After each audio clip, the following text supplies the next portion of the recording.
Assalamualaikum warahmatullahi wabarakatuh. Nama saya Firdaus, Pasis ANT1 Angkatan 24, akan menjelaskan sedikit tugas dari teknologi informatika, di mana tugas tersebut yaitu teknologi sensor. Dari makalah ini saya memfokuskan ke salah satu alat di atas kapal yang sehubungan dengan sensor, yakni echosonder. Di kapal mempunyai echosonder. Saya bahas sedikit tentang teori singkat dengan echosonder. Echosonder adalah salah satu aplikasi dari sistem aktif, yaitu sonar, yang digunakan untuk menentukan bathymetric sonar. Sonar adalah sound navigation and ranging, berupa sinyal akustik yang diemisikan dan direfleksi yang diterima dari objek dalam air seperti ikan atau kapal selam, atau dari dasar laut bila gelombang akustik bergerak vertikal ke dasar laut, dan kembali waktu yang diperlukan digunakan untuk mengukur kedalaman air. Jika C juga diketahui dari pengukuran langsung atau dari data temperatur, salinitas dan tekanan. Makalah tersebut saya buat dengan pembahasan di mana rumusan masalah di sini saya untuk mempermudah untuk pembahasan tersebut dalam penulisan makalah ini. Saya akan terfokus pada pokok-pokok pembahasan aja. Yang pertama, apa yang dimaksud dengan echosonder, bagaimana cara kerja echosonder, dan bagaimana cara menggunakan echosonder, dan apa kelebihan dan kelemahannya echosonder tersebut. Nah, di sini mencangkup ada tujuan dari pembuatan makalah saya agar bisa mengetahui cara kerja pada alat ukur echosonder, terutama dalam sensor echosonder tersebut.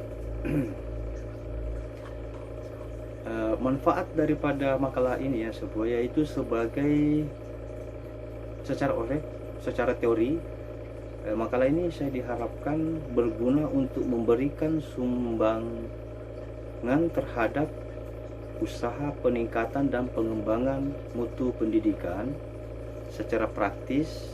Tujuan praktis dari makalah ini adalah untuk meningkatkan pengetahuan, khususnya Pasis ANT1 Politeknik Ilmu Pelayaran Makassar, tentang konsep pengukuran dalam laut dan pemanfaatannya.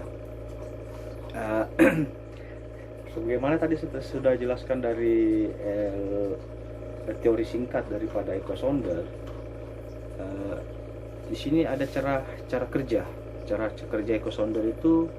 Kegunaan dasar dari echosonder yaitu menentukan kedalaman suatu perairan dengan mengirimkan tekanan gelombang dari permukaan ke dasar air, dan dicatat waktunya sampai echosonder itu kembali dari dasar air. Data tampilan yang juga dapat dikombinasikan dengan koordinat global berdasarkan sinyal dari GPS. Ketika gelombang mengenai objek, maka sebagian energinya ada yang dipantulkan, dibiaskan, ataupun diserap. Untuk gelombang yang dipantulkan, energinya akan diterima atau receiver. Besarnya energi yang diterima akan diolah dengan suatu program, kemudian akan diperoleh keluaran atau outputnya. Macam-macam echosonder. Di sini echosonder ada dua, saya masukkan di makalah ini, yaitu single beam atau echosonder, single beam echosonder. Single beam echosonder itu merupakan alat ukur kedalaman air yang menggunakan pancaran tunggal. Di pancaran tunggal sebagai pengirim dan pengiriman sinyal gelombang suara.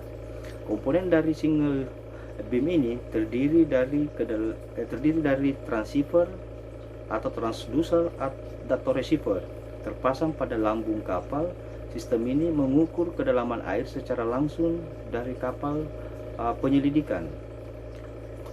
Terus ada multi-beam echosonder. Multi-beam echosonder merupakan alat untuk menentukan kedalaman air dengan cakupan area dasar laut yang luas. Prinsip operasi alat secara umum adalah berdasar pada pancaran pulsa yang dipancarkan secara langsung ke arah dasar laut, dan setelah itu energi akustik dipantulkan kembali dari dasar laut. Jadi atau disebut dengan sibut. Beberapa pancaran suara beam secara elektronis terbentuk menggunakan teknik pemrosesan sinyal sehingga diketahui sudut beam. Saya rasa itu aja penjelasan yang singkat. Mungkin lebih jelasnya nanti kita lihat pada isi makalah yang saya tulis, yang saya selesaikan. Maaf ada tambahan daripada kesimpulan apa yang saya buat ini, yaitu dari penjelasan yang singkat tadi bahwa echosonder yaitu menentukan kedalaman suatu perairan dengan mengirimkan tekanan gelombang dari permukaan ke dasar air dan dicatat waktunya sampai echosonder kembali dari dasar air.